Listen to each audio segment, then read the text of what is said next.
ಇರ್ತಾರೆ. ಆದ್ದರಿಂದ ಅವರು ಒಂಟಿಯಾಗಿರಲು ಬಯಸ್ತಾರೆ. ಪದೇ ಪದೇ ಮಾಡಿದ ಕೆಲಸವನ್ನೇ ಮಾಡಿ ಬೇರೆ ಪ್ರತಿಫಲವನ್ನು ನಿರೀಕ್ಷಿಸುವುದು ಹುಚ್ಚುತನ. ಬೇರೆ ಪ್ರತಿಫಲ ಬೇಕಿದ್ರೆ ವಿಭಿನ್ನವಾಗಿ ಮಾಡಲು ಪ್ರಯತ್ನಿಸಬೇಕು.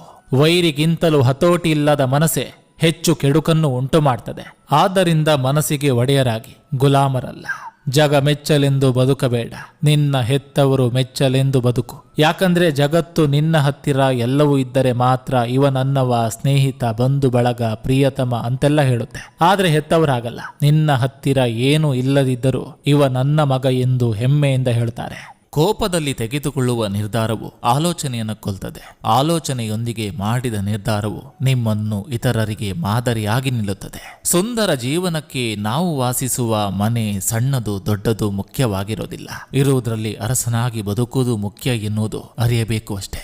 ಜೀವನ ಬದಲಿಸಿಕೊಳ್ಳಲು ಎಲ್ಲರಿಗೂ ಸಮಯ ಸಿಗ್ತದೆ. ಆದರೆ ಸಮಯ ಬದಲಿಸಲು